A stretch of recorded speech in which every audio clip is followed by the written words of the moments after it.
BioBurn is a sustainable biomass processing company based in Atlantic, Canada. Their mobile equipment burns wood waste using a carbon neutral process. How can this be? How can this produce lower emissions like 88% less carbon monoxide or 69% fewer particles? Well, Joe Lewis of BioBurn Pros is here to tell us how.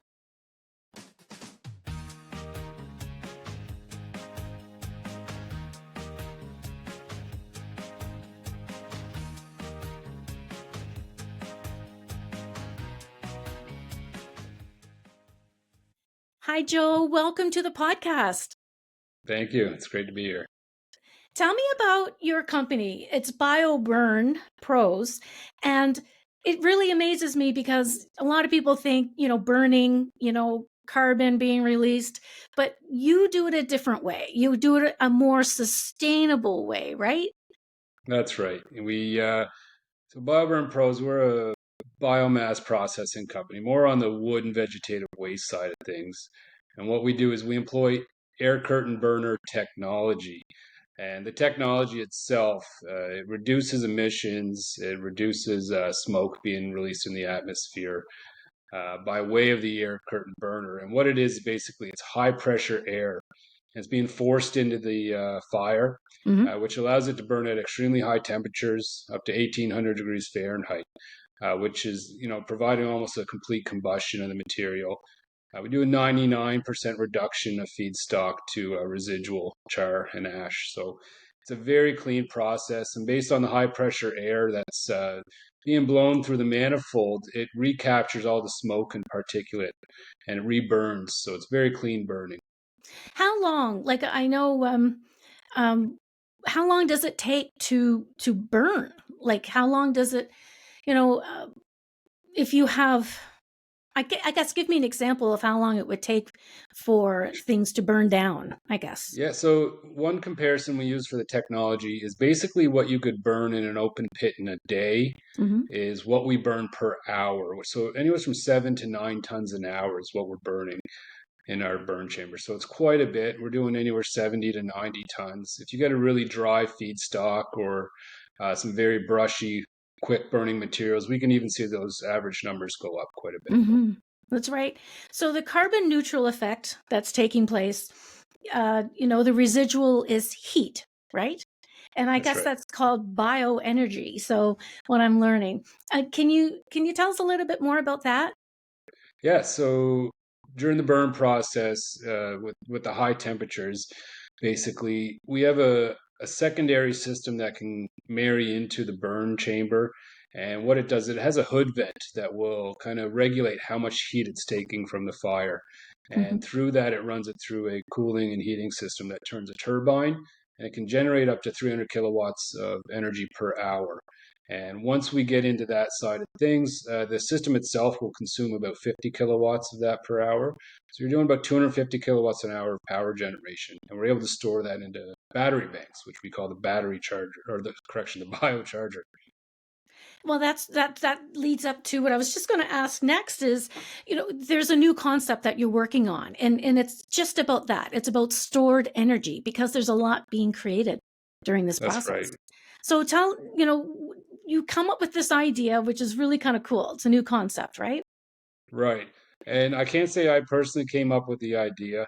We work exclusively with a company called Air Burners, and they're the patented manufacturer of the technology.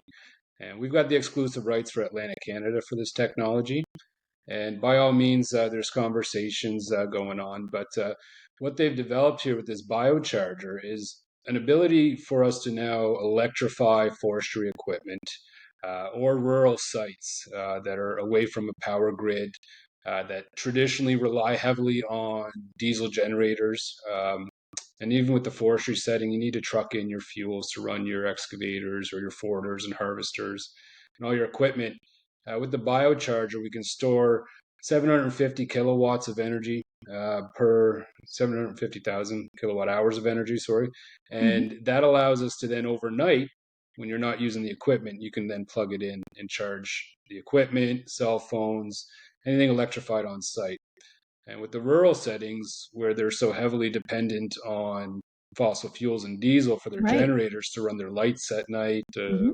it could be a mining setting, it could be just a rural community. It then allows them to basically charge some batteries up and they can run at night off these battery banks.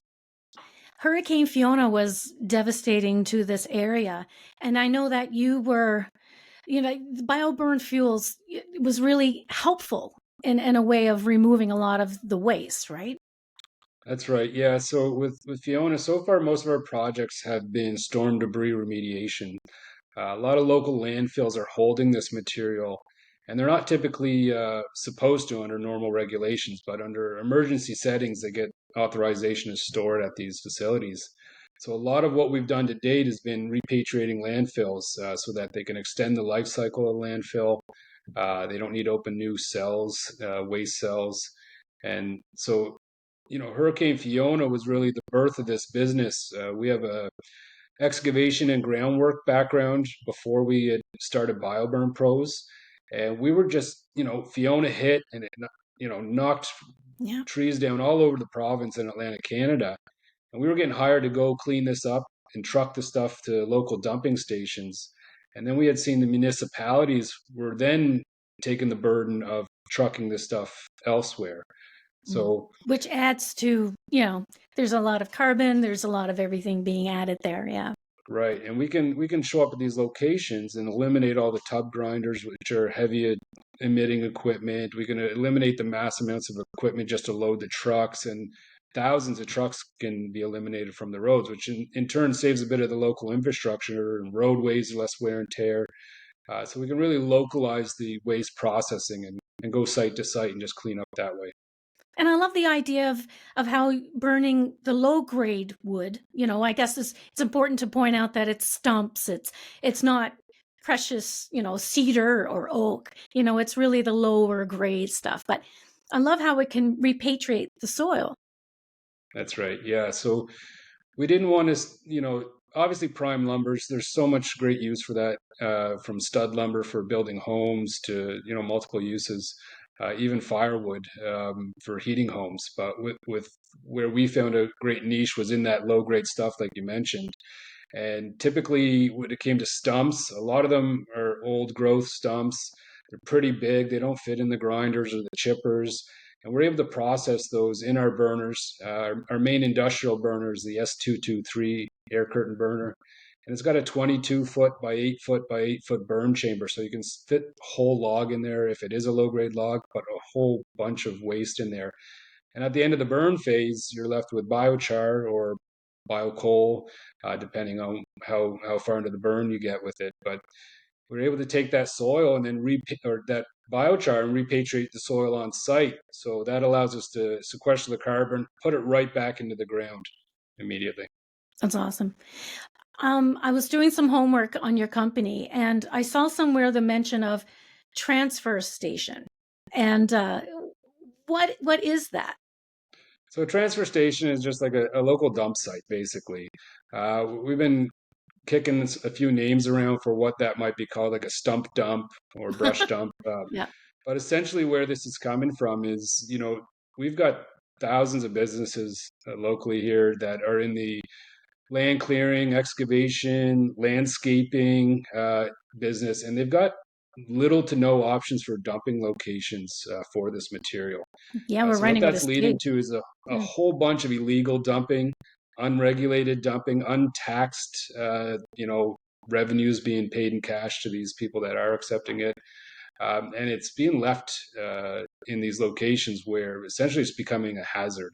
Mhm. It's decomposing, off-gassing methane, it's leachate into the ground, dries up and becomes a wildfire risk. So we have some rough numbers from working with the province to get an idea on how much of this product is being, generated annually. Um, and it's substantial. So if we are able to open a central location, we can give residents a spot to bring this stuff when they're clearing out their own land, or companies. And if the volumes are sufficient enough, we can then, instead of doing prescribed burns at these set locations, we'll have an ongoing burn location where power generation really makes sense because we can continually burn, Yeah, continually just charge feed the beast. batteries. Yeah. Yeah. I love that idea because it would be great for, because there's a heavy reliance on diesel generators in northern Canada, and Hmm. something like this, would that help um, Yeah, those we areas? actually had last year we were part of the net zero pitch competition where we presented the biocharger technology, and we had heard from northern Manitoba and the Canadian Battery Association. We're working with some of these northern ice communities, and they're completely reliant on diesel generators. And they need to truck this diesel in during the winter months, and the winter's getting shorter every year with climate change. The communities are growing, so the demand on power is increasing.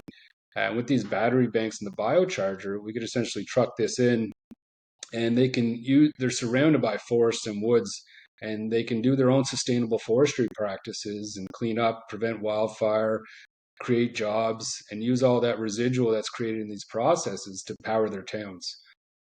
Hmm, interesting. What's next for you guys? I mean, you're growing. You have a concept that you're working on. What does the next 6 months to a year look like for you?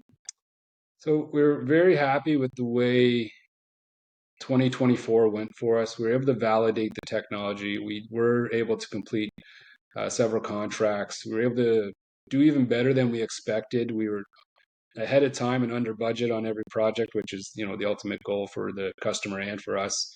But the future is, right now we're fighting a lot of regulations in the provinces around burning. You Hmm. say the word fire, and it inherently scares people. They Yeah. think smoke, they think people and assets, right? So for us, we're very committed to continuing getting advocacy for what we're doing. We're working hard with Fire Smart here locally, which is a national fire prevention program to mitigate wildfires in communities and do cleanups. But we really want to grow awareness. We've invested into some more smaller air burners, which are trailer mounted, so we can provide a more affordable solution as well. Right now, we had the big S223 burner, which is more geared for the industrial setting. And we really needed to get into the agriculture, forestry, and residential land clearing side of things. But logistically, it just didn't make sense with a giant industrial burner to truck that around. So, fortunately, Air Burners has several models of these air curtain burners, and we recently invested into some of the smaller units to grow our fleet. We can also move that around and attend more seminars and more conferences and just grow awareness of what we're up to and the benefits for communities. We've been very involved with local emergency management offices and emergency preparedness offices, and they've been very excited for what we're able to do. It not only cuts costs for taxpayers, but Hmm. it's a viable solution today. It's not a unicorn idea. We can move the unit tomorrow and really get going. So Hmm. that's the focus, just to keep going, keep growing, and just provide other ways to solve the problems around wood waste. I have a little bit of an odd question, but those. I know you focus on industrial, but I'm curious on the residential side of things. Those solo stoves. Yeah, They say that they're smokeless, or you've got something. Is that kind of like the same thing, that the same idea? there is a product on the market. So I'm an avid hiker and backwoods camper, and I do a lot of trout fishing in some pretty deep wood spots. And I've been using for a lot of years something called a BioLite, which is basically a little Right. can, and it's got a little battery bank that goes on the side with a blower, and it blows air into the can to burn the little fire, and then the heat charges the battery that runs the blower that keeps the fire going. And it's really circular, and it's pretty much the same idea on a much Okay. larger scale.